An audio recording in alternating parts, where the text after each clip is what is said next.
Bom dia a todos, meu nome é Miriana Andrade, eu gostaria de dar as boas-vindas em nome do Equipe Brasil, agradecer a presença de todos vocês e espero que a gente tenha uma hora bastante proveitosa. Para quem não conhece ainda, o Equipe Brasil vem desenvolvendo esse trabalho de convidar clientes, especialistas dos nossos parceiros no Brasil, para trazer conteúdo e compartilhar com todos vocês. Então, essa sessão vai ser gravada, o material vai ficar disponível no nosso canal do YouTube. Para quem ainda não conhece, quando receberem o link, por favor, dê uma navegada, vocês vão encontrar não só essa apresentação, mas todas as apresentações anteriores que têm sido colocadas à disposição de vocês desde 2012, sobre os mais diferentes temas relacionados ao portfólio do Equizim. O que a gente tem, na verdade, na apresentação de hoje, para quem não conhece ainda, o portfólio do Equizim, ele é bastante amplo. Então, muitas vezes as pessoas têm um conhecimento mais forte do Equizim por conta de certificações ligadas a gerenciamento de serviços, como a parte de ITIL, ISO 20000, segurança da informação com ISO 27, mas a gente tem um portfólio um pouco mais completo. O portfólio hoje está distribuído em 5 grandes domínios, então todos os grandes domínios relacionados ao ECS, que é um framework de mapeamento de competências internacional, o Equizim tem programas de certificação disponíveis para todos vocês. Hoje o nosso foco vai ser na área que a gente identifica como Build, mais especificamente ligada à parte de desenvolvimento de software. Então, dentro desse contexto, o foco da apresentação hoje vai ser num produto específico nosso, que é uma certificação ligada a Security Programming. Então, vocês vão ter hoje vamos dizer assim, a oportunidade, né, de ouvir e compartilhar o conhecimento e aproveitar também a presença de um cliente novo no Equizim. A gente está muito feliz de dar as boas-vindas à Claro, é um parceiro recente. Então, estamos aí com uma bandeira pintada no Rio de Janeiro, e logo uma atuação que extrapola as fronteiras do Estado. E hoje a gente vai falar especificamente desse assunto. Para isso, estamos convidando o Davidson, ele que é o nosso palestrante de hoje, e daqui para frente eu passo a palavra para ele. Seja muito bem-vindo, Davidson. Nada melhor do que você para falar um pouquinho da tua experiência, apresentar a Claros para quem ainda não conhece, e dar sequência nessa apresentação. Eu fico no mute, acompanho aqui pelo chat, e no final a gente retoma para a parte de perguntas e respostas. Davidson, seja muito bem-vindo. Obrigado, Milena, pela introdução aí. Gostaria de dar boas-vindas a todos aí. Esse é o meu slide de abertura, né, falando um pouquinho sobre o que eu tenho trabalhado nesses anos todos. Também trabalho pela Claves, como pesquisador da Claves. A Claves, como todos conhecem, é uma empresa de treinamento e de produtos, venda de soluções de segurança. Eu sou pesquisador doutor em ciência da computação pela Universidade Estadual de São Paulo. Sou docente permanente de 2 programas, aí um de mestrado de metrologia e qualidade polimétrica, e também colaboro aí pelo programa de pós-graduação em informática na Universidade Federal do Rio de Janeiro. Tenho como base a orientação muito mais no meio acadêmico, né, do que o meio empresarial. Tenho certificações tanto na área de CHFI, tanto para o próprio curso da Equizim de Security Programming. Oriento alunos aí de mestrado e doutorado, né, nesses 2 programas que eu acabei de mencionar, e atuo fortemente aí nessas áreas de análise de software e proteção de software e análise forense, uma vez que são áreas aí que estão trazendo à tona aí vários problemas que a gente vem noticiado, que a gente vai ver durante essa apresentação.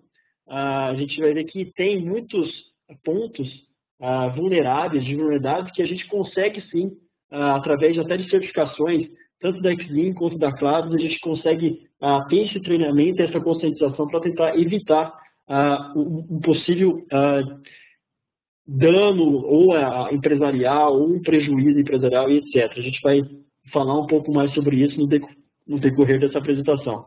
Academicamente, eu tenho mais de 50 artigos publicados aí nessas frentes, né, análise e produção de software, e também sou instrutor aí dos cursos de análise forense computacional, análise de código malicioso, análise de malware aí, e análise de forense de rede pela Claves. E agora, nesse ano também, teremos aí o curso de Security Program Foundation, que eu vou também vou ser o instrutor desse curso também pela Equizim.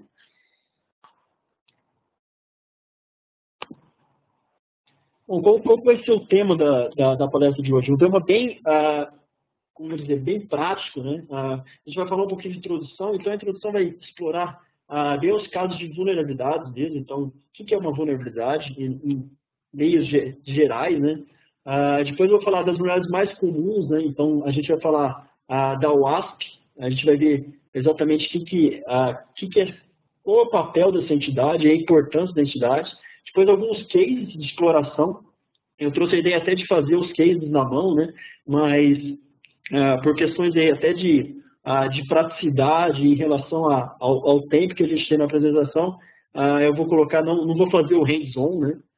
Que seria eu abrindo uma máquina virtual, explorando a verdade. Eu tirei alguns prints, né? Alguns screenshots, que eu vou mostrar exatamente que se alguém depois quiser olhar o vídeo e acompanhar e fazer as mesmas atividades, vai ser possivelmente você vai conseguir realizar. E por fim, as conclusões aí que eu vou dar o desfecho aí dessa apresentação.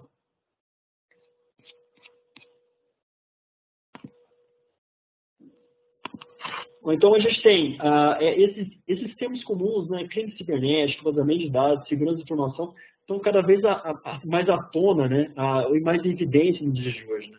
Então, não apenas notícias na mídia que aparecem esses termos, mas tanto governos e empresas têm especialistas ou contratam especialistas ou terceirizam especialistas para estar atuando nessas áreas, uma vez que tanto o vazamento de dados de uma empresa pode atingir fortemente a reputação daquela empresa. Crime cibernético a gente vê hoje a nível empresarial, né? A gente vê a nível governamental entre países também, que é o caso até de cyberterrorismo, né? A gente vê também essa palavra em tona hoje em dia. E a maior parte das medidas que estão sendo feitas são medidas reativas, ou seja, como que depois que um criminoso comete algum crime ou hackeia um sistema, derruba um sistema, como que eu faço para capturá-lo, identificá-lo e prendê-lo, né? Então, é uma medida reativa e não uma medida preventiva, né? Ou seja, preventivo seria como tornar o nosso sistema mais seguro. Então, a gente tem possibilidade de hardening da aplicação, de hardening do servidor, etc. e tal, mas também a gente tem que lembrar que boa parte das vulnerabilidades de segurança está propriamente ou no desenvolvimento do código, ou seja, é o desenvolvedor do software, o programador do software que está desenvolvendo aquela aplicação. Se tiver treinamento e conscientização de segurança na hora de você codificar, você elimina boa parte, aí, eu digo mais ou menos em torno de 60% a 70% aí das vulnerabilidades. A gente tem aqueles outros 30%, 40% que dizem respeito à arquitetura de segurança por si só. Então, todo o mapeamento é projetar de forma correta, escolher uma arquitetura correta e codificar de uma maneira que a gente consiga mitigar as vulnerabilidades.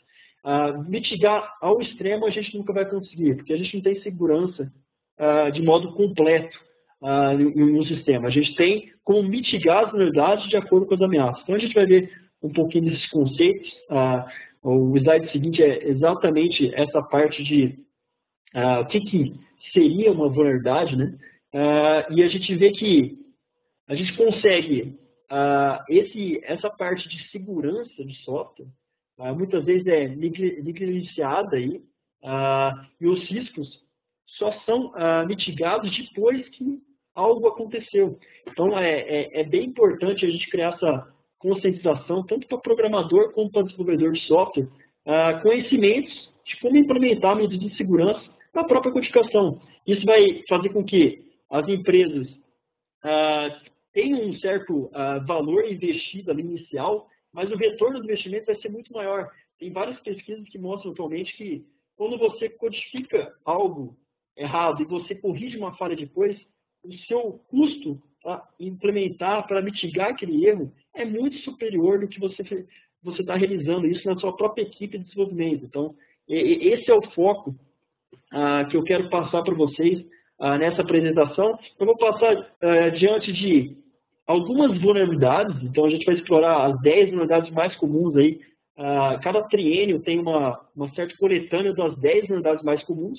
Isso é feito pela WASP, a gente vai ver qual que é o papel dessa WASP nesse ponto. mas eu gostaria de enfatizar essa conscientização e treinamento de segurança. Então, o que a gente vê hoje em dia é softwares inseguros enfraquecendo tanto infraestruturas, seja financeira, de banco, seja de saúde, de defesa, energia, entre outras infraestruturas críticas. Isso não sou eu somente falando, a gente vê aí no noticiário até a parte de cyberterrorismo, né? Então, temos governos que investem de forma pesada e maciça em especialistas contra cyberterrorismo, uma vez que hoje em dia a gente vê cada vez mais as nossas infraestruturas críticas dependentes de software. Se a gente não se conscientizar em relação a como construir esse software, a gente vai cair em um exemplo que quanto mais dependente a gente está do software, uma nação inimiga pode exatamente explorar uma vulnerabilidade para cometer um caos numa nação inteira. Então, esse é o ponto aqui que a gente tem que pensar e verificar que o valor investido em treinamento e conscientização é muito menor do que o valor investido depois para você obter segurança após uma falha e etc.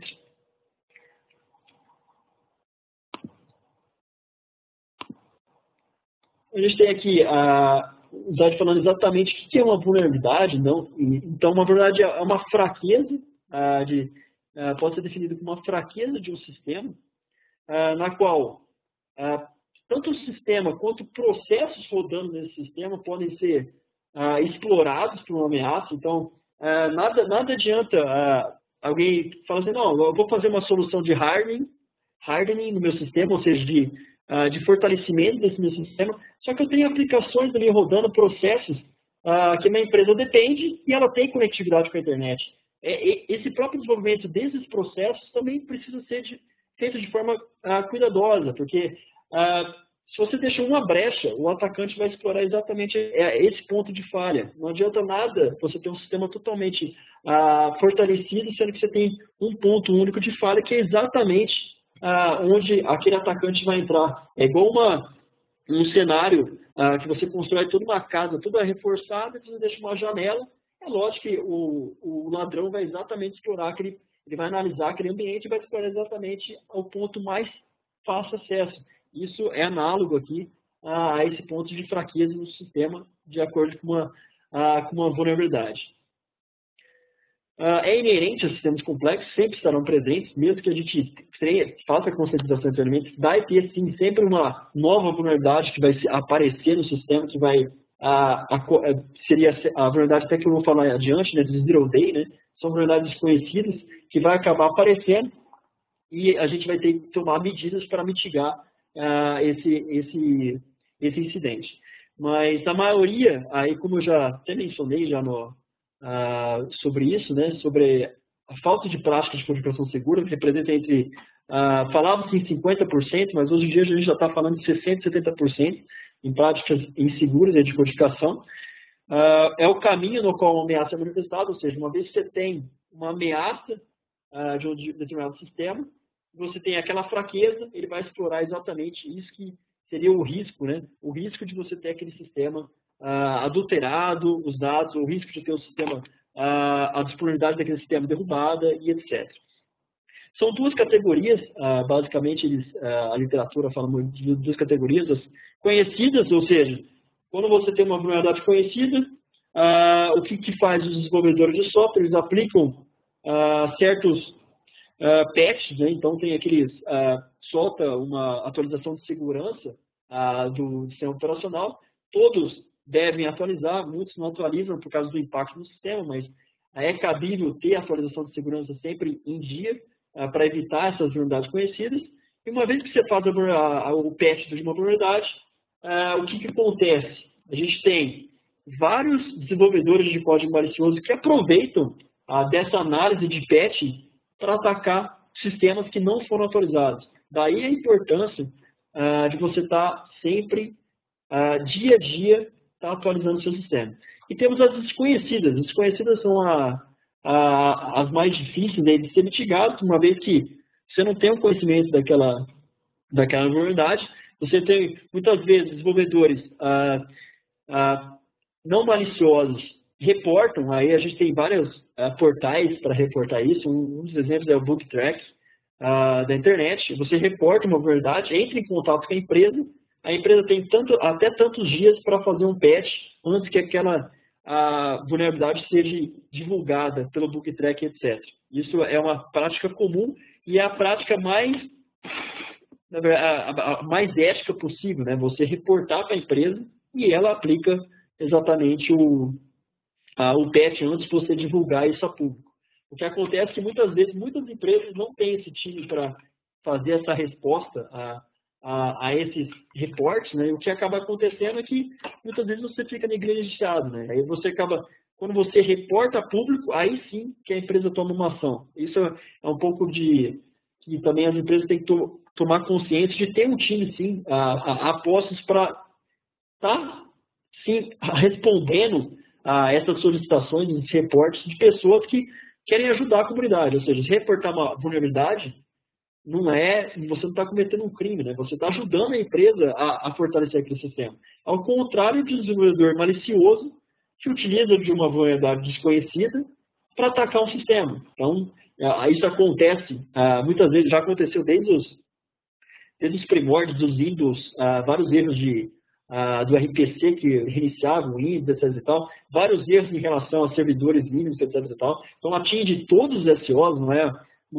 a vulnerabilidade de um SO em específico. Então, a vulnerabilidade atinge processos e sistema operacional como um todo. Então, não temos como restringir hoje em dia.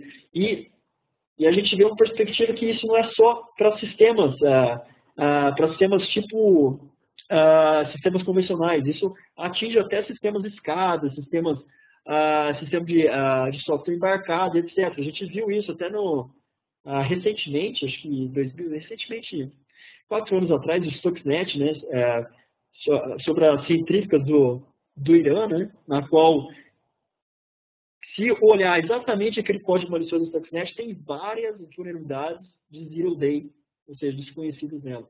Então, encontraram várias vulnerabilidades de Zero Day, fizeram um código malicioso, um malware, para explorar aquelas centrífugas e jogaram e lançaram na internet. Isso se propagou sistema para sistema, de pendrive para pendrive, até exatamente atingir exatamente um processo que era vulnerável, que seria exatamente o processo que rodava o Siemens, Windows 7C, algo do tipo. Eu não lembro as siglas perfeitamente, mas era um sistema da Siemens que atingiu e conseguiu fazer um certo dano naquela centrífuga. Então, a gente tem contextos aí, não só aquela preocupação que eu disse no início, né? Não é só sistemas convencionais. A gente tem códigos maliciosos explorando vulnerabilidades em todos os níveis de software, né? Então, a gente coloca, nos dias de hoje, que a gente tem cada vez mais dependência. Então, raramente você acha alguma pessoa sem o celular na mão. Raramente você vê agora nas casas Smart TV, tem internet das coisas cada vez mais integrado.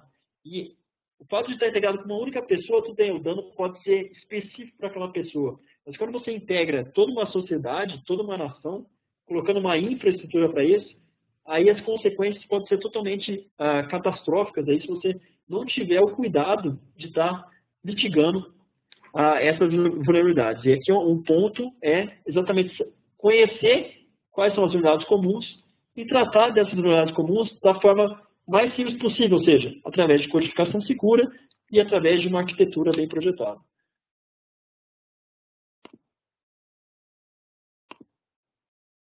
Então, aqui, falando um pouquinho da WASP, né? Então, aqui, a ideia, até toda essa apresentação é mostrar toda a importância de desenvolvimento seguro, etc. e tal, mas também mostrar o lado das vulnerabilidades em si, né? Então, essas são as vulnerabilidades de 2013, que apareceram como top 10, né? Está na ordem decrescente aí das mais, da vulnerabilidade mais comum até a 10ª, aí, que é o redirecionamento e encaminhamentos inválidos. Falando um pouquinho sobre a WASP, né? A WASP, o significado é Open Web Application Security Project. Então, um projeto de segurança aberta aí voltado a aplicações web. Aplicações web, pessoal, isso aqui não é nem aplicações voltadas a embarcados, sim, web, etc. e tal. Aqui a gente está vendo exatamente para a web. Mas a gente vê que muitos softwares embarcados, dedicados, têm sim uma interface web de acesso com o usuário. Então, isso se aplica também. Vamos falar, só porque o meu sistema é dedicado, eu tenho um servidor web diferente de uma Apache, de um IS da Microsoft Central, eu não corro risco. Não, corre risco sim. Tem que ser estudado com cautela quais são os protocolos que você está utilizando naquele processo, naquela aplicação. Bom, a OASP é uma entidade sem fins lucrativos, né, de reconhecimento internacional, que contribui aí com essa melhoria de segurança de softwares aplicativos em geral, reunindo informações importantes, na qual permite, para quem está utilizando, avaliar os riscos de segurança e combater as formas mais tradicionais aí que são feitas através de conectividade de rede aí, e pela própria internet. Então, falando sobre cada uma delas, então, a primeira aí, o topo aí, é a injeção de código. Então, na injeção de código, a gente tem vários tipos de injeção. A gente tem injeção SQL, que é uma das mais conhecidas, injeções de SO, né, que seria uma injeção de comando de SO. Então, eu consigo, por exemplo, atacar uma vulnerabilidade e abrir um shell de comando e fazer mil coisas no sistema-alvo, escalar privilégios, etc. Temos injeções até do LDAP, de banco de dados, e tudo isso acontece, todos esses tipos de injeções, a gente tem várias outras, tem XML, HTML, a gente vai ver nos demos que eu preparei, mas tudo isso acontece devido ao fato que você tem dados não confiáveis que são enviados através de um interpretador como parte de um comando ou consulta. E esses dados são manipulados pelo atacante como forma de iludir esse interpretador. Então, ele ilude o interpretador fazendo com que ele execute comandos indesejados ou que permitam acesso a dados não autorizados naquele processo. Então, em linhas gerais, isso que seria injeção de código. A gente vai voltar a cada um deles e dar exemplos para cada um deles também. Eu consegui preparar alguns demos, né? Não são a gente não vai pegar as 10 aqui, na verdade mais comum. A gente vai pegar boa parte delas aí. Eu tenho uns prints da minha tela que eu fiz, explorando alguns tipos de cada um deles. Só retornando aqui, eu acabei esquecendo de falar para vocês Deixa eu só retornar o slide aqui. Sobre os cases, né? Então, os cases de exploração, eu falei da WASP, mas os cases de exploração, a gente vai utilizar esse BBox ou BWAP. É bem interessante essa aplicação, porque permite alguém que queira treinar ou conscientizar sobre uma vulnerabilidade. É claro que você vê o conceito da vulnerabilidade, mas é interessante você praticar e ver, eu consigo explorar dessa maneira. Como que eu consigo programar de maneira com que eu evite essa exploração? Então, esse BWAP, seja uma máquina virtual, que é o BBox, ou o BWAP, que é uma aplicação PHP, que você instala no servidor Apache ou IS da Microsoft, você consegue, é uma aplicação totalmente vulnerável, então tem várias vulnerabilidades que incluem não só essas 10 da WASP, mas muitas outras. Então, alguém que queira se aventurar nesse caminho, aconselho fortemente praticar. Ou seja, pega exatamente essa aplicação, ou pega a máquina virtual, instala no seu computador, de maneira isolada, é claro, e comece a explorar as vulnerabilidades dessa aplicação. E aí você toma conhecimento de como as vulnerabilidades são exploradas e como você deve proteger a sua aplicação para que não aconteça da mesma forma que acontece nessa aplicação vulnerável. Então, até a abelhinha, a BWAP, a Extreme Bug Web Application, né? É uma aplicação totalmente bugada, mas voltada aí a exatamente ao treinamento em si. Né? Voltando aqui. Bom, o segundo aí temos a quebra de autenticação e gerenciamento de sessão. O que a gente vê é que em muitos sistemas, seja web, seja sistema dedicado, que eu já peguei para analisar também, essas formas de autenticação são feitas de forma incorreta, na qual favorece a atividade maliciosa aí, no sentido de comprometer chaves de segurança, tokens de sessão, ou explorar essa vulnerabilidade da aplicação para assumir a identidade do usuário. Então, nada adianta você implementar todo um sistema ali de usuário e senha, você coloque esse usuário e senha em uma determinada parte, mas você consegue acesso àquele usuário de outra forma. Então, você tem que saber exatamente como fazer a gerenciamento de sessão. Então, esse é um dos pontos bem críticos de sistemas aí, que uma vez que você autentica com um usuário, por exemplo, de privilégio elevado, um administrador do sistema, você consegue fazer o que você quiser naquele sistema. Então, o que adianta eu ter todo um sistema sem injeção de código, sem cross-site scripting, todo seguro no termo de codificação, sendo que a minha arquitetura, eu coloquei uma forma de autenticação que é insegura. Então, eu tenho usuários lá com elevado acesso, que é de administrador, por exemplo, então ele consegue sim estar entrando naquele sistema e sim, vazando dados, etc. e tal, porque ele consegue fazer tudo que é permitido naquele sistema. O outro aí seria o cross-site script, bem à tona e bem em moda, né? Ocorre quando uma aplicação recebe dados não confiáveis e envia a um navegador sem a validação ou o filtro adequado. O que ele permite? Permite a execução a gente vai ver isso no demo, né? Mas permite executar scripts no navegador da vítima, podendo, por exemplo, tanto alertar mensagens do computador da vítima, como também carregar cookies do seu próprio navegador para uma máquina do atacante. O que permite esses cookies? Ele permite você logar em sites que você já se autenticou, ou permite saber exatamente o que você faz em outros sites. Então, vários sites da internet aí, muitas vezes a gente entra, a gente pensa que é um site benigno. Pode ser o mais benigno possível, mas se ele não tomou o cuidado de implementar de forma correta, codificar de forma correta, simplesmente você entrar no site pode aparecer mensagens, pop-ups na sua tela, etc. e tal, seja de anúncio, seja de captura de tela, que você não tem controle. Então, esse é um ponto importante, que o site script está bem em moda aí nos dias de hoje. O quarto é referência insegura e direta a objetos, né? Ocorre quando exatamente um programador ele expõe uma referência, uma implementação interna. Então, quando a gente baixa, por exemplo, um servidor web, Apache, por exemplo, eu tenho como saber, através de uma varredura de processos executando na máquina, qual que é a versão que está daquele Apache. A partir da versão do Apache, eu sei quais são os arquivos de configuração default que é esperado. Então, eu consigo, através de certas informações, tentar atacar o sistema para buscar esses arquivos de configuração, ou seja, essas referências a esses objetos que me dão base para atacar o sistema de outras formas. Então, a gente tem que fazer o quê? Verificar o controle de acesso e proteger essas informações de modo que os atacantes não consigam manipular essas referências. Então, esse seria o quarto mais explorado aí nos dias de hoje. O quinto seria a configuração incorreta de segurança. Aqui é exatamente todo o padrão, né, de segurança, ou seja, senhas fortes.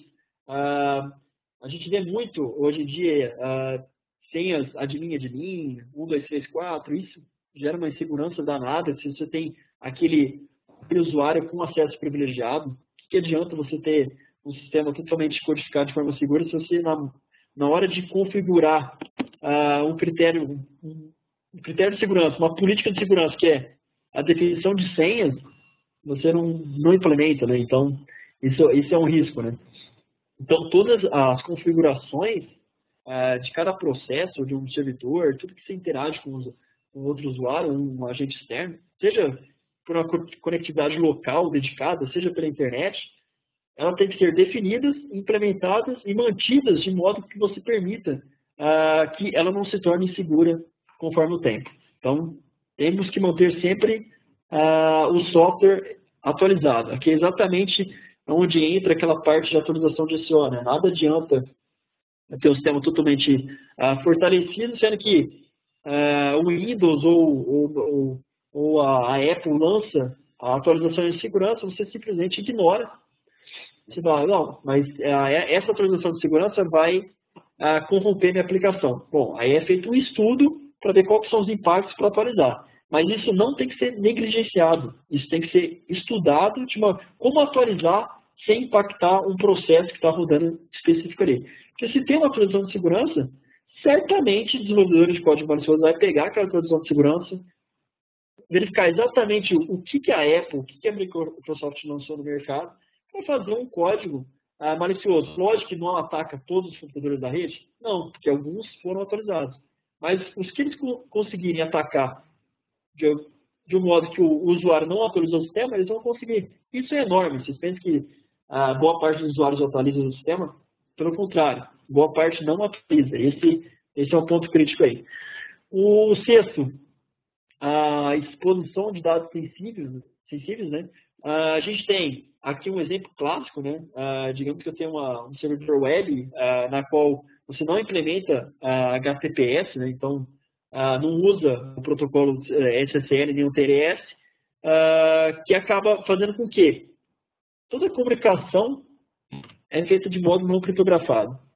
Então, quem escutar aquela rede, ou seja, todos os roteadores no meio do caminho, se tiver um grampo no meio do caminho entre dois usuários A e B que estão se comunicando, ele vai conseguir ler todas as informações. Então, muitas vezes a aplicação sua expõe esses dados. Então, esse é um ponto, esse é o mais claro do CD, né, de disposição de dados sensíveis. Outros são, muitas aplicações não protegem devidamente cartões de créditos, IDs, né, de identificação, credenciais de identificação, não coloca no seu sistema de modo seguro. Então, a gente noticiou aí recentemente a PlayStation Network sendo vários cartões de crédito acessados. Isso é o quê? É uma falha deles. Eles conseguiram, o hacker conseguiu atacar o sistema, invadir o sistema e conseguiu capturar essas informações através de uma vulnerabilidade da PlayStation Network. Então, isso é expor os dados sensíveis. Se você não tem como garantir a segurança daqueles dados, simplesmente não armazene. Então, temos esse ponto aí. Então, os dados sensíveis a gente vê o quê? Como ponto? Tanto em trânsito, ou seja, mandando dados sensíveis pela internet, como armazenamento, eles precisam ter criptografia, e essencialmente criptografia forte. Nada adianta a gente utilizar criptografia de 2 décadas atrás. Para que isso, né? Criptografia de 2 décadas atrás, a gente tem uma evolução computacional que a gente usamos, que a gente consegue sempre estar quebrando algoritmos que eram fortes de criptografia de 20 anos atrás, 15 anos atrás. Então, quando surge uma nova diretiva de aplicar uma criptografia mais forte, atualize os dados para ter uma criptografia mais forte. Porque senão, com a evolução da computacional, a gente acaba sempre conseguindo atacar os algoritmos mais fracos. Isso acaba comprometendo, expõe os dados sensíveis. Até tem um tópico bem, não muito relacionado a essa apresentação, mas tem equipes de pesquisadores a nível mundial, muito mais, a maioria nos Estados Unidos, que estão vendo como a computação quântica pode ser utilizada para quebrar os algoritmos de criptografia atuais. Então, imagina a computação quântica sendo usada para quebrar todos. Até que ponto a gente vai ter segurança? Então, a gente vai ter que reinventar algoritmos de criptografia para isso também. Bom, o sétimo, falta de função de controle de níveis de acesso.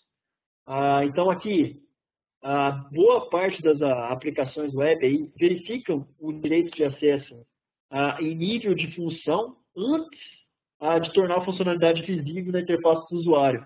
Porém, o que acontece muitas vezes é que essas verificações só acontecem quando a função é invocada. Então, se você não invocar aquela função específica, você consegue bypassar esse controle de nível de acesso. Ou seja, você consegue ter acesso a informações que não eram para você ter acesso. Então, você consegue acessar uma funcionalidade que você não for autorizado, né? O oitavo, Cross-Site Request Forge, aqui não é tão recente, é recente, mas é um que está crescendo de forma bem vertiginosa, aí, no sentido de, quando você abre, por exemplo, 2 navegadores, você tem acessando uma página, você está acessando um banco, outra página você acessa algum site, por exemplo, obscuro da Deep Web, etc. e tal. Você pode ter, esse site da Deep Web pode ter um ataque de cross-site request forward no sentido que ele procura no sentido de ver se você está logado num banco. E ele sabe como fazer uma transação naquele banco. Então você está logado no mesmo navegador, num site obscuro e num site do seu banco. Então, através de requisições que são feitas comumente no seu banco, quando você acessa o site obscuro, ele vai executar essas transações sem seu conhecimento, sem seu consentimento. Então, você pode muitas vezes, você abre um banco, abre um site obscuro e você de repente vê que você perdeu lá, foi transferido uma quantidade de dinheiro. Aconteceu porque você estava logado. Então, esse cross-site request forward é exatamente nesse sentido, ele consegue explorar sessões que você está, de fato, autenticado e através de transações conhecidas desse site autenticado, ele consegue realizar informações. Então, temos alguns mecanismos para tentar evitar isso, baseado em token, etc. e tal. É exatamente esses mecanismos, como você implementa a codificação segura, e a gente, até o curso que está sendo oferecido aí da Secure Programming Foundations, tanto pela Claves, em parceria com a Claves Xing, é exatamente nesse contexto. Como que eu programo, como que eu desenvolvo minha aplicação, ou seja, como eu treino meus programadores para evitar que esses ataques sejam feitos. Então, a gente tem uma solução baseada em token que tenta exatamente restringir ou mitigar essa vulnerabilidade baseada em CSRF. Bom, a nona é a utilização de componentes vulneráveis conhecidos. Esse item tem caído no decorrer dos anos. Aqui a gente vê várias implementações ainda. Você tem uma biblioteca insegura, você tem uma função insegura que permite, por exemplo, um estouro de armazenamento de memória, por exemplo, buffer overflow, e as pessoas continuam utilizando essas funções que são, de fato, vulneráveis. Por que isso? Primeiro, talvez a equipe de desenvolvimento não tenha conscientização de segurança. Então, o que acontece hoje em dia é que a gente tem todos os componentes na internet que a gente está programando. A gente não programa atualmente do zero, a gente começa a construir todas as funções do zero. Isso é custo, desenvolver desde zero.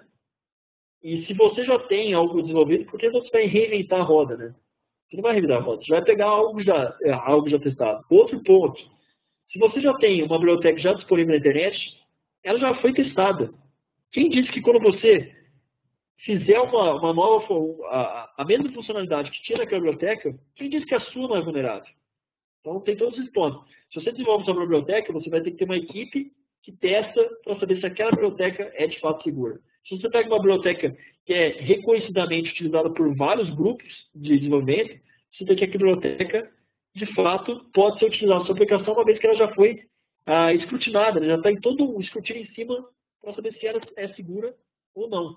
Mas o que acaba acontecendo, mesmo as bibliotecas que têm o peso, essa biblioteca, essa função é insegura, a gente tem sim desenvolvedores utilizando essas bibliotecas ainda em suas ferramentas. Esse é o nono. O 10º seria redirecionamento e encaminhamentos inválidos, na qual, quando você acessa uma aplicação, você pode ser redirecionado para outra página. Então, isso é um perigo hoje em dia no sentido que, quando você acessa um site e ele redireciona para você, por exemplo, num banco, o que acontece? Aquele redirecionamento, muitas vezes a página que você tá vendo, ela aparece oculta, porque os navegadores hoje em dia só aparece o www ou o nome da empresa.com.br. Ele ignora os parâmetros. É importante, sim, a gente sempre estar checando aqueles parâmetros. Se você tiver um redirecionamento, aqui está até errado, né? Redirecionamento aqui, pessoal, não é redirecionamento, não. Você tem um redirecionamento inválido, você consegue ver através dos parâmetros.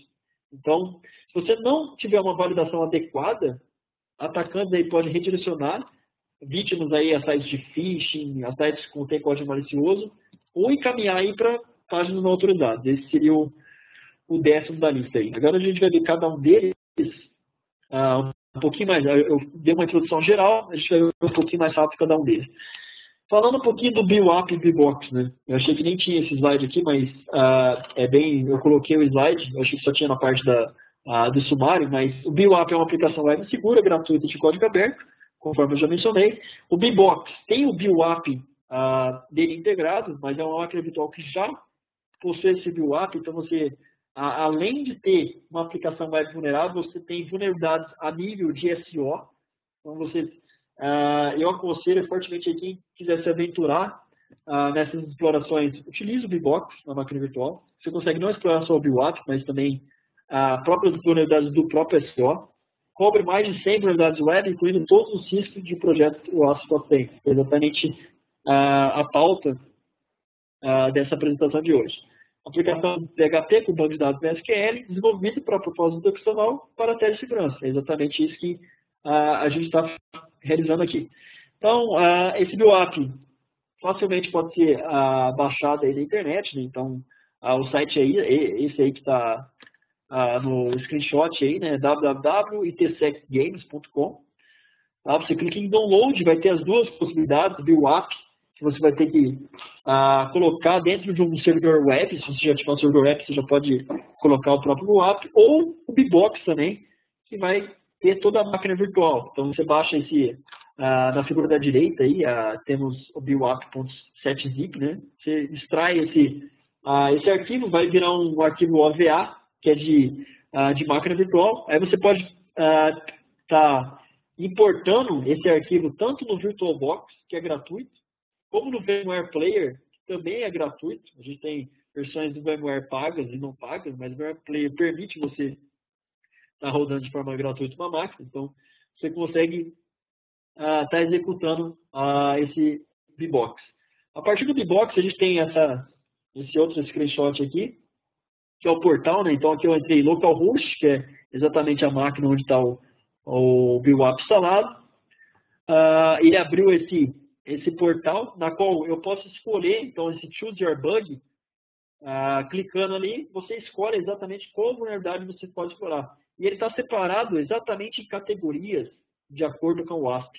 Então, você consegue setar isso, como também o nível de segurança, low, medium e high, ou seja, o quanto sua aplicação, os três dá para ser explorado, mas de forma diferente. Então, a gente consegue estar treinando até a habilidade em relação ao cara que está fazendo a exploração de vulnerabilidade. Falando, tudo isso aqui, pessoal, você consegue instalar na máquina virtual. A gente consegue configurar esse BBox para acessar via rede. Então, através do seu host, aí você consegue estar acessando essa página via rede e você consegue estar atacando. É uma interface web. Então, você consegue configurar seu ambiente tanto para fazer a exploração local, como de forma remota também. Então, injeção de código, a gente tem várias vulnerabilidades de injeção de código. Uma das vulnerabilidades aí, que a gente vê que é mais à tona, né, é SQL. Apesar de ter diminuído, SQL, por incrível que pareça, diminuiu em relação há 5, 6 anos atrás, onde era o terror aí das aplicações. De código, de comando de SO, LDAP, XML, XPath, IMAP, Buffer Overflow, então tem vários tipos aí possíveis aí de injeção. Envolve a permissão de execução de requisições, comandos ou consultas não confiáveis ou manipulados pela aplicação web. Ou seja, você envia algo que não era esperado, e se algo não é esperado, vai abrir uma chave de comando, ou vai listar as senhas do seu banco de dados, se não tiver implementado de forma correta, vai permitir você estar até modificando o HTML. Então, a gente vai ver até um caso que a gente consegue, através de um blog, a gente consegue estar realizando aí uma inserção de um HTML desse blog, na qual, quando o usuário acessar esse blog, ele vai digitar login e senha, por exemplo, e a gente vai conseguir extrair essas informações, uma vez que eu aponto aquele HTML para mandar essas informações para o meu sítio. Na verdade, eu considerando atacante, né? Então ele manda isso para o sítio não confiável. riscos elevados, quando a verdade é efetivamente explorada, ou seja, perda, corrupção de dados, roubo de dados, acesso não autorizado e negação de serviço, que seria derrubar o próprio sistema. Então, esses seriam os riscos associados à injeção de código. Então, aqui a gente tem exatamente o HTML, explorar aqui, HTML injection, né? Refletido, ou seja, eu jogo através de parâmetros, então eu tenho dois tipos, armazenado, que é eu entro numa aplicação web vulnerável, eu armazeno um código lá que redireciona para o atacante as informações. Então, qualquer um que acessar aquele site vai conseguir, todas as informações que são postadas lá, eu consigo ter conhecimento, sendo que eu sou o atacante. Uma vez que eu coloquei o armazenado, seria o quarto da lista aí, o storage. Mas a gente vai ver o refletido, que é você interagindo com o próprio site. Então, como o atacante poderia atacar um usuário dessa forma? Mandando links por e-mail, por redes sociais. Então, você tem aquele link que aparece no seu e-mail, o seu banco está pedindo informações de senha, aí a pessoa clica lá, é um ataque do tipo refletido, que você usuário, está clicando ali. Eu aconselho fortemente nunca acessar. Se você não tem confiança naquele usuário, você simplesmente não clica em nada e não baixa nada daquele e-mail. Nem e-mail e nem rede social. Acontece até muito em rede social, né? Quando a rede social não implementa controle de segurança, você acaba sendo redirecionado para outro site. E pode sim o site conter uma vulnerabilidade que pega um arquivo de cookie, alguma informação do seu PC e traz para o atacante. Isso é totalmente comum nos dias de hoje. Bom, então falando do primeiro, né, HTML injection, né, refletido por método get. O que eu tenho aqui? Eu tenho exatamente quando eu clico lá no hack, né, então voltando aqui no slide, né, quando eu clico aqui e aperto o hack, aparece essa imagem para mim, que é exatamente a imagem que fornece a você para testar como que eu faço o HTML injection aí. Então, ele não dá dicas nenhuma, você tem que... aí é na base de... Você tem que se virar para atacar. Você sabe qual que é a vulnerabilidade, mas a partir daí você tem que atacar. O que a gente vê quando se depara com um site dessa maneira, a gente olha muito pela URL ali em cima, né? A gente tem first name igual a teste, last name igual a teste, form submit. O que a gente pode fazer com esses parâmetros sendo passados por PHP aí, nesse arquivo HTML get, né? Bom, um dos pontos que a gente pode fazer para tentar fazer uma injeção HTML é exatamente sobrescrever, né, aqueles pontos last name, first name ali, com algo que seria baseado em web. Então a gente pode botar um código ali HTML para fazer um href, ou seja, para mudar para uma outra página. Então, se eu colocar first name, last name aqui, eu coloquei aqui no caso teste, e dei go, apareceu welcome, teste. Um HTML injection de modo refletido poderia ser dessa seguinte forma aqui, ó, na qual eu coloco ali em cima, ó, tá vendo? First name eu substituí o teste, ó. Então, first name H1, aqui é a referência em relação até ao tamanho, né, da fonte de um HTML, é um código HTML ali, uma vez que a gente está fazendo HTML injection, eu boto href aqui para referenciar outra página, Google, com o nome Google aparecendo, né, e depois jogo o last name, teste. Então esse Google tem uma referência, como você clicar ali, ele vai para um site. Então, imagina, isso aqui é refletido, tudo bem, é refletido baseado na URL. Mas se eu tivesse um armazenado, um blog, por exemplo, eu coloco essa URL em um código malicioso, quando o cara clica ali, ele vai e baixa esse arquivo. Então, tem N sites na internet aí que fazem isso, né? E fazem isso, muitas vezes o site nem é malicioso, o site até é benigno, mas acaba acontecendo esse tipo de situação. Isso aqui seria uma vulnerabilidade do tipo HTML injection de modo refletido. Outro aqui, aqui não é baseado em get, né? Esse get post é o método de HTTP que é sendo feito. Então, get é baseado na URL. Então, se coloca na própria URL. Post é baseado no conteúdo que você joga para aquela aplicação web. Então, eu tenho esse outro tipo aqui, eu selecionei o HTML agora reflect, dei o hack para fazer esse screenshot, né? Passar o slide aqui. Abre essa telinha aí. Então, não tem mais os parâmetros, né? Ali em cima. Tem os parâmetros ali em cima. Só, as dúvidas eu vou responder depois, tá? Eu estou vendo que tem o chat que está aparecendo algumas coisas aí, mas depois eu vou estar respondendo aí. Bom, voltando aqui. Refletido. Então, o que seria esse refletido? Quando eu jogo aqui, eu tenho essa outra aplicação que eu coloquei aqui, Burp Switch. O que é Burp Switch? É um proxy, na qual, quando eu interajo com esse servidor, eu consigo estar substituindo as informações que são trafegadas. Então, eu tenho aqui first name XZ, last name XZ. Eu posso trocar isso aqui exatamente como eu fiz com o get. Então, eu troco isso e depois aperto no forward aqui para reencaminhar esse pacote. Então, aqui, esse screenshot ficou bem... não ficou muito claro aí, mas eu tenho aqui, eu substituí o Xzinho aqui do first name, last name. Eu coloquei exatamente aquele href, mas aqui no caso eu botei clavos.com.br e o last name eu botei qualquer coisa. Isso aqui o que ia acontecer? É a mesma coisa, vai ter HTML injection baseado em reflexão. Perfeito? O outro, reflect baseado na própria URL. Então, reflect corrente URL. Eu tenho o quê? Eu tenho um site que aparece o meu próprio IP, no caso aí o 92.168.150.92. Isso aqui, pelo proxy, eu consigo verificar que está um 92.168.150.92 e através do burp aqui, de proxy, eu consigo substituir esse cara.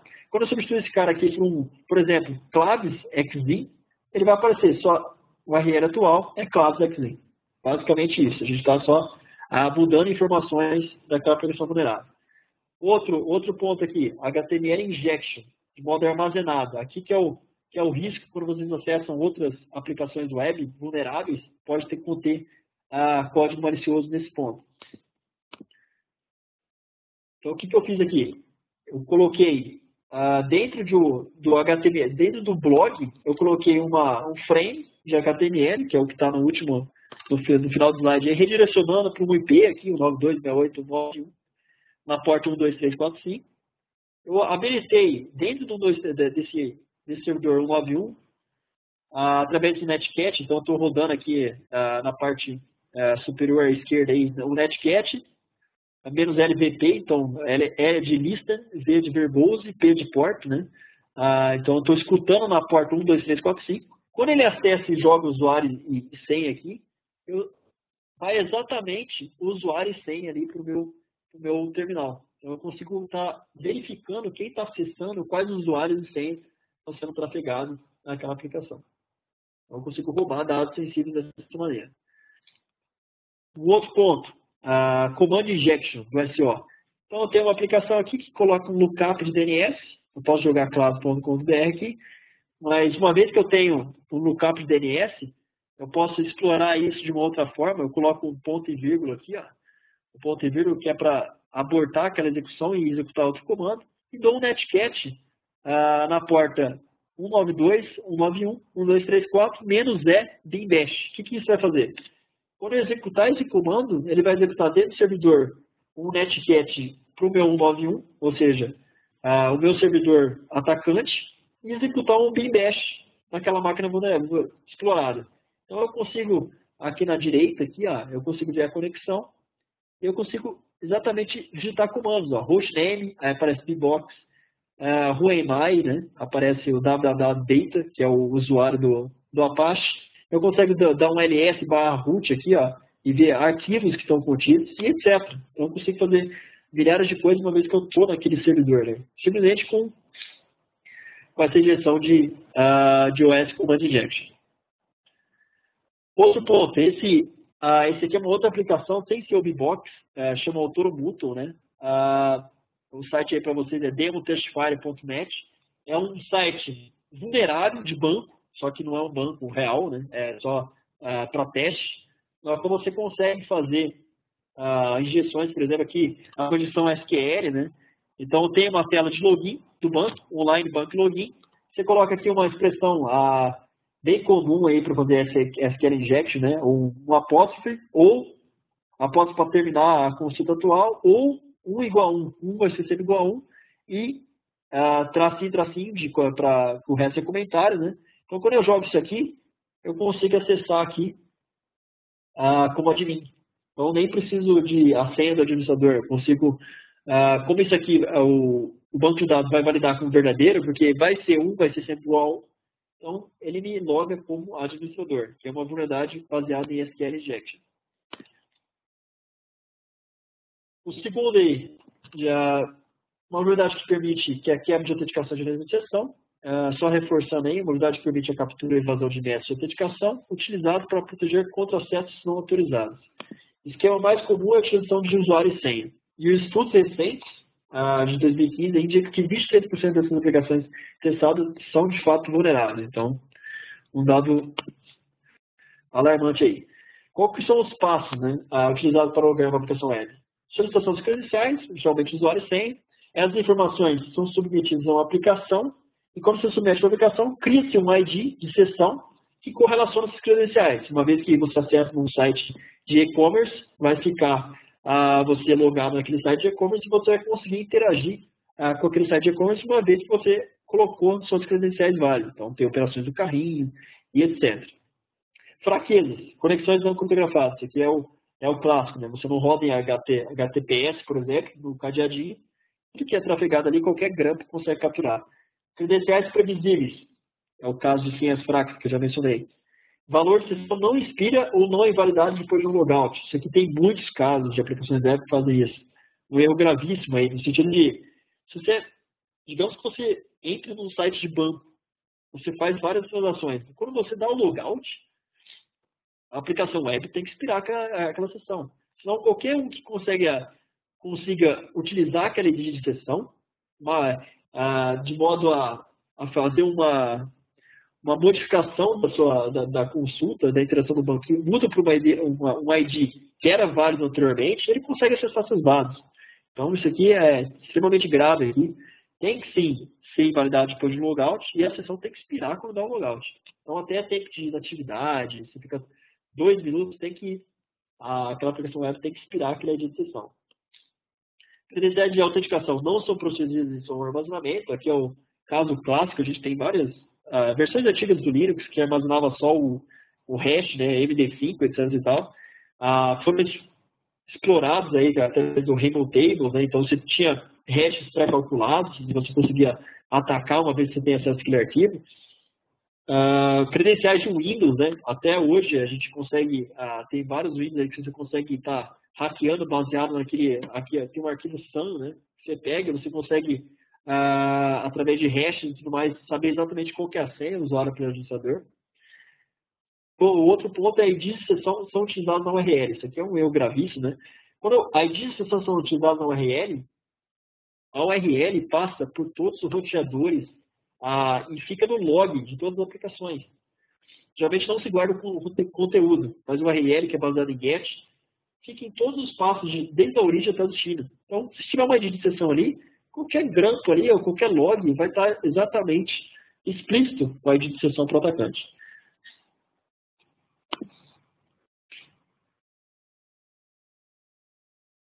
Então, aqui, um exemplo aqui que eu dei no Broker Authentication e Session Management, que é o segundo ponto aí.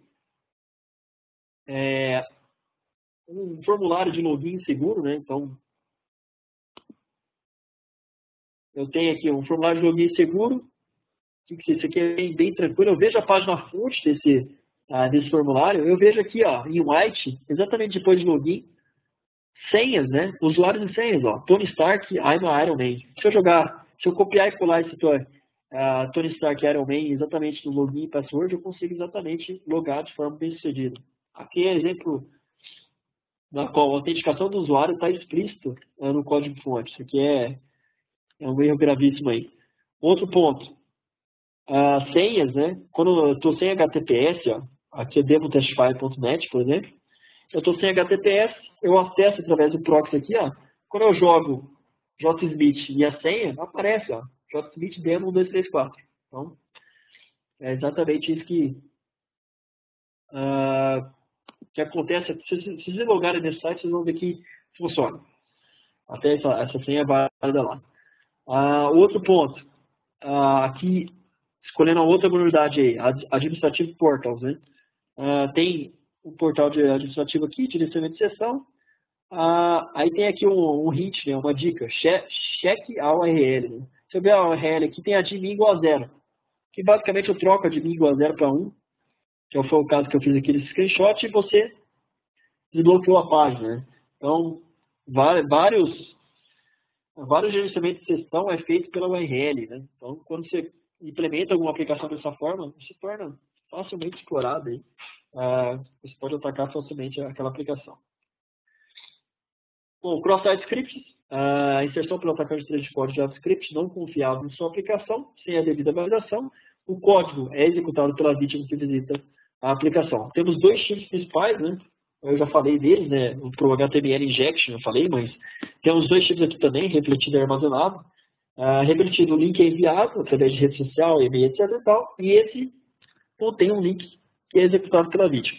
Ou armazenado, no qual o atacante embarca o código de forma persistente no website, e quando você acessa o website, toda aquela informação que você está acessando ali está indo para o computador do atacante, que seria o tipo armazenado.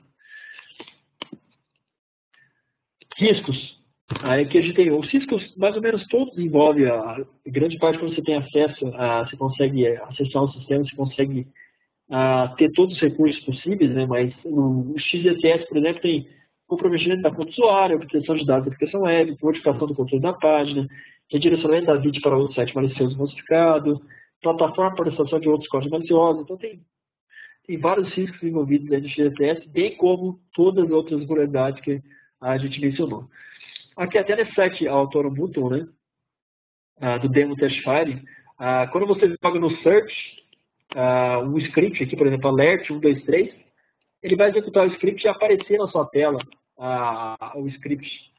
Aqui eu não tirei, deixa eu ver se eu tirei eu não tirei o screenshot aqui, mas quando você coloca o script aqui, script, alert, script e JavaScript, bota o Go, ele aparece na sua tela, exatamente 1, 2, 3. Isso aqui poderia ser feito, qualquer script JavaScript que você coloca aqui e dá o Go, ele vai funcionar. Por exemplo, um cookie que você tem na sua máquina. Você pode enviar esse cookie para o atacante. Então, você pode redirecionar uma página, pode mandar um cookie pela internet. Então, tudo você consegue fazer através de JavaScript aqui. O quarto, né, referência segura e direta a objetos. Né? Ocorre quando o programador expõe uma referência à apresentação interna de objeto, como um arquivo, diretório ou registro da base de dados. Sem a verificação do controle de acesso ou essa proteção, os atacantes podem manipular esse ambiente para estar dados autorizados. É exatamente aquele ponto que eu mencionei de início, né? Mas se eu olhar aqui no Big Bug, eu tenho essa funcionalidade também. Então, aqui eu escolhi, por exemplo, o Insecure DOR, Change Secret. Eu tenho o segredo aqui. Eu consigo manipular esse segredo, basicamente através do proxy aqui. Eu consigo estar mudando esse segredo aqui, por exemplo, 2, e aparece tudo para mim aqui, ó. Secret 2, login B. O que isso expõe para a gente? Bom, essa aplicação que está mudando o segredo, ele está mudando o segredo para cada usuário. Então, digamos que eu tenho um login aqui, eu tenho Bob. Digamos que eu tenho Bob ou Xin, eu tenho um login Xin. Eu quero trocar o segredo da Xin. Basicamente, eu faço esse negócio de proxy ou intercepto a conexão e mudo esse login para B, eu mudo Xin. Então, eu vou mudar o segredo. Aí você vai falar, pô, essa aqui é a aplicação que não faz nada? Não faz nada, é só para você estar explorando. Mas digamos que você tivesse valores associados a uma conta. Então você consegue trocar os valores para uma outra conta, sem ser a sua própria conta. Então eu consigo estar alterando esse tipo de coisa aqui. Um outro ponto, aqui o outro é de ordem de pedir tickets, né? Esse aqui é um outro ponto na qual eu falo aqui na esquerda que eu quero pedir 15 tickets. Aí o que eu faço? 15 tickets vai ter um custo se eu mudar ali. Mas o que eu faço? Eu ponho no proxy e eu consigo acessar os parâmetros dessa parte. Então, eu troco a quantidade, eu boto 150 tickets e o preço eu mudo. Então, eu mudo para 0. Então, você pediu 150 tickets, 0 euros. Thank for order. Aqui vocês veem a aplicação de e-commerce, né? Se não tiver uma validação correta na implementação de e-commerce, por exemplo, Alguém pode colocar algo no seu carrinho, reajustar esses parâmetros e você clicar lá, pagar e pagar R$0. Você paga R$0 e tem um produto. Vai aparecer no sistema lá que pediu com R$0. Sua aplicação permitiu isso. O quinto, configuração inapropriada de segurança ou aplicação. Ou seja, aqui seria mais os critérios que você muitas vezes fiquem abertos, né? Depuração habilitada, permissões incorretas de passos, uso de contas e senhas padrão, páginas de configuração de gerenciamento habilitado. Então, quando a gente pega um servidor cru, sem nada, ele tem tudo ali habilitado para você. Você tem que desabilitar antes de colocar o servidor no ar. Então, uma boa segurança exige definição de uma configuração segura e implementada tanto na aplicação, framework, servidor de aplicação, servidor web, banco de dados e plataforma. Então, aqui a gente está vendo que não é só o SO que tem que ser atualizado. A gente tem que ter uma boa política de segurança em todos os pontos do sistema. Senão, o que vai acontecer? O atacante vai escolher aquele elo mais fraco para estar atacando aquele sistema. Exposição de dados sensíveis. Então, aqui alguns dados sensíveis, né? Dados bancários, dados médicos, informação pessoal, conta de usuário. Quais são as implicações? Perda financeira, hijack de identidade, ou seja, você falar que é uma pessoa, mas não, de fato não é. Perda de confiança da empresa, por exemplo. Principais causas: proteção insuficiente da camada de transporte, aqui é exatamente o HTTP, HTTPS, e armazenamento seguro de dados criptografados. Então, que ele tem na PlayStation Network, invadiram o sistema e conseguiram ter os dados de cartão de crédito. Então, o que era? Ou a criptografia era fraca, eu não tenho detalhes, ou a criptografia era fraca, ou não tinha os dados de fato criptografados. Isso é uma aplicação séria de segurança, ainda mais para uma empresa como a Sony. Então, a gente vê erros comuns sendo praticados. Falta de função para controle de acesso, trata dos seguintes pontos. O usuário pode acessar diretamente o recurso. A interface do usuário expõe o recurso não autorizado. O servidor não deve confiar somente na entrada do usuário, uma vez que, quando você programa, você sabe exatamente o que você espera do usuário. Só que você tem que pensar de forma maliciosa. O que o usuário poderia entrar aqui que causaria dano na minha aplicação? Então, é esse ponto que a gente tem que pensar. Então, aqui no debug, né, tem o Director Transverso, o Directors aqui. Eu selecionei esse A7. Então, aqui, dentro desse cara, eu tenho os diretórios, né, transverso. Mas se eu olhar dentro na URL de novo, né, eu tenho aqui diretório Documents. Então, se eu jogar exatamente essa aplicação Documents na URL, olha o que aparece para mim. Aparece exatamente o que está lá no HTML, mas aparece mais coisas. Aparece PHP intro, poderia aparecer arquivo de configuração. Então, a gente tem várias possibilidades aqui. Outra coisa, outro tipo aí, files. Então, eu estou fazendo mudando o diretório para ver arquivos.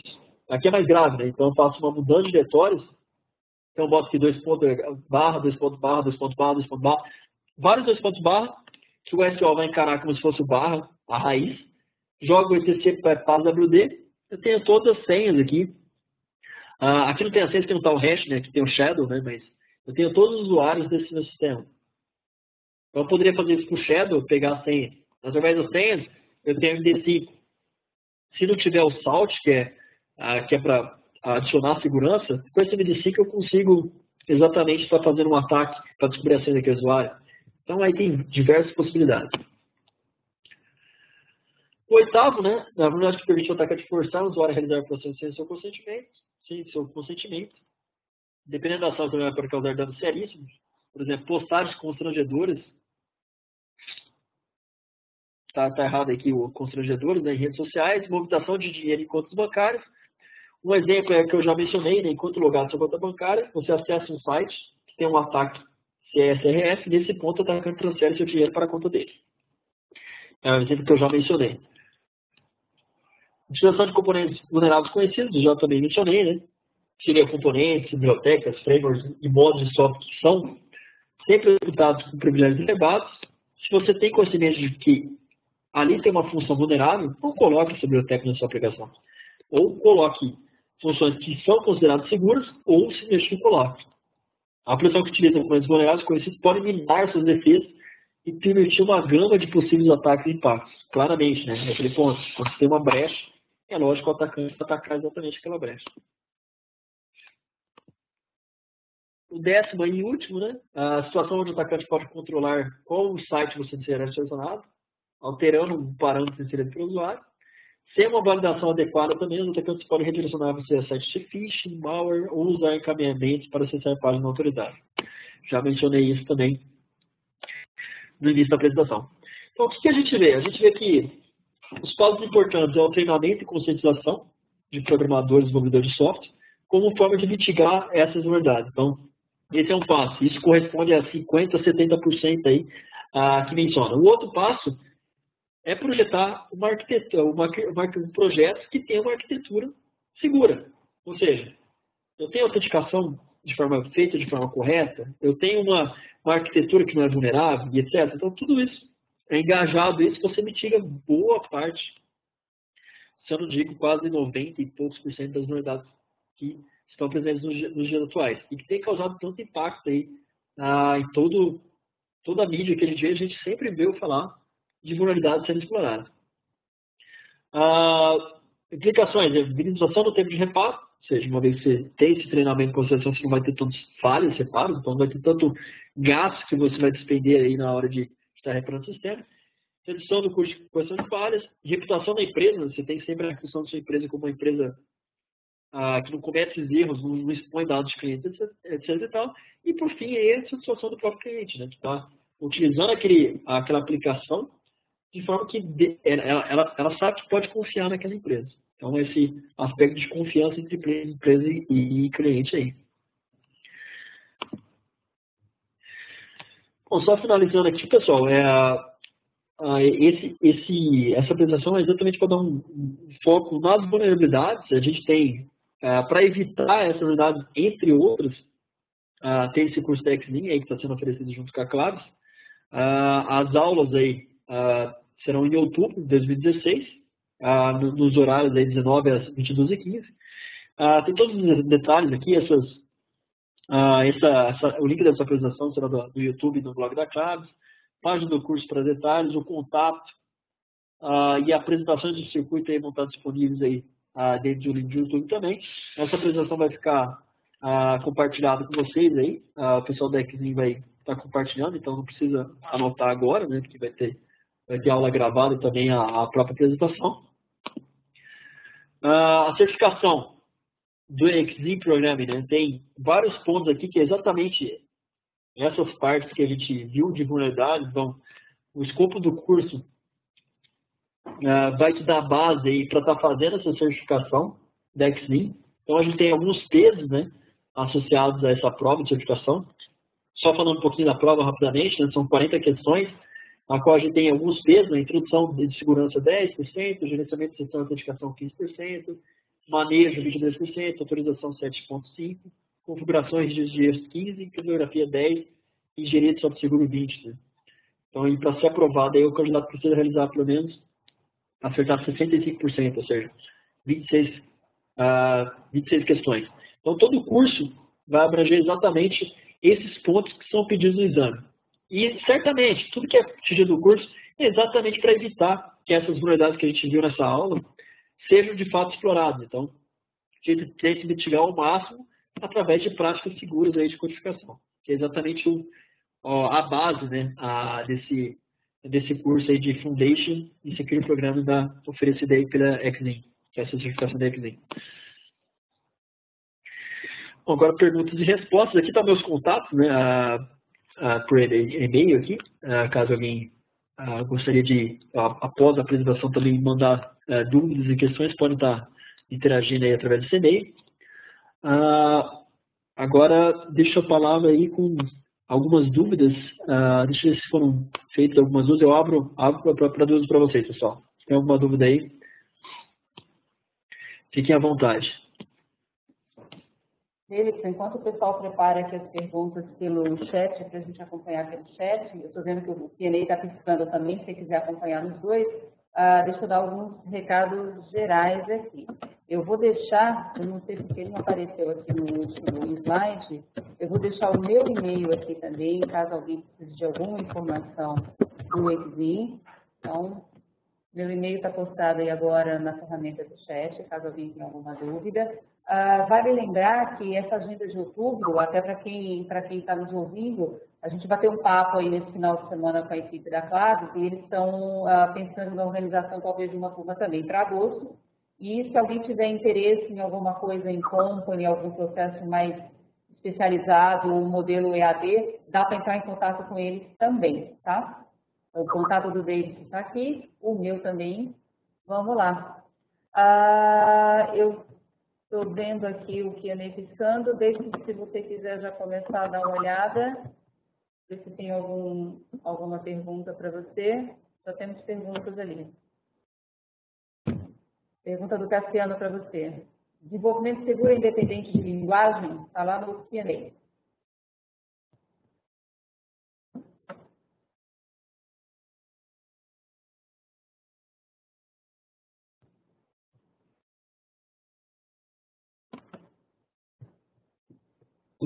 É específico para cada linguagem. Elas estão aparecendo Cassiano, no Q&A. Eu não estou vendo as perguntas aqui. O pessoal postou alguma coisa lá no Q&A. Tem uma outra abinha, você deve encontrar alguma coisa lá. Tá ótimo. Estou vendo aqui, Desenvolvimento seguro é independente da linguagem. Sim, desenvolvimento seguro leva em conta a linguagem, sim.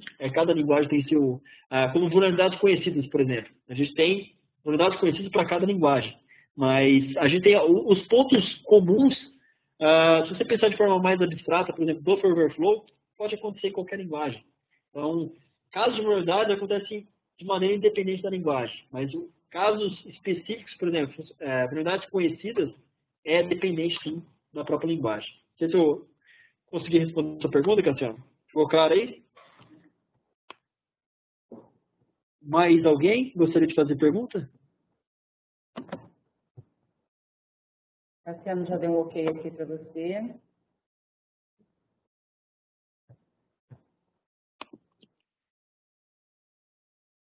Aqui no meu chat não está aparecendo mais, só a pergunta do Cassiano mesmo. Alguém gostaria de fazer mais perguntas aí, pessoal? Enquanto o pessoal pensa, deixa eu reforçar, a gente deve até sexta-feira mandar para todo mundo o link no nosso canal do YouTube com essa apresentação, mais algumas informações adicionais. A Clave também vai preparar um material extra para a gente enviar para vocês. Então, os contatos estão aqui disponibilizados.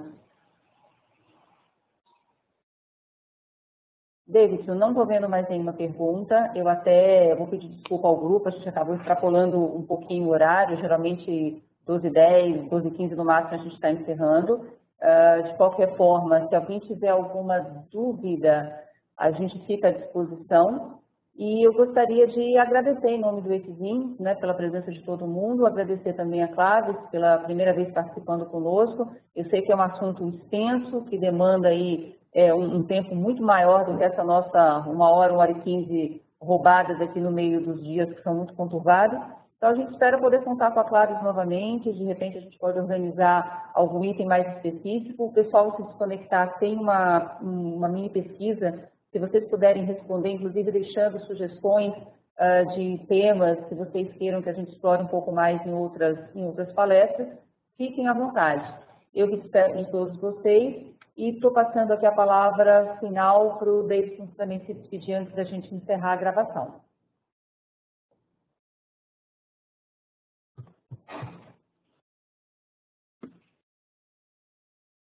Obrigado aí tanto pela introdução como pelo fechamento aí dessa palestra. É um prazer sempre estar em contato aí com a XVIM para a gente estar fazendo outras palestras aí, a gente está oferecendo outros cursos em parceria aí.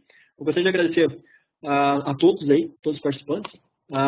Deixa o canal aberto aí pelo e-mail aí. Caso alguém tenha alguma dúvida depois, podem estar me encaminhando aí que eu vou estar respondendo vocês. O valor do curso, esses detalhes são todos na página, o Kleber. Depois acho que fica mais, em vez de eu dar o valor do curso aqui, como eu desconheço os valores do curso, é melhor você consultar na própria página. Então, nessa página aqui que eu estou colocando nos slides aí, tem exatamente os cursos aí, então, todas as informações relativas a esse curso.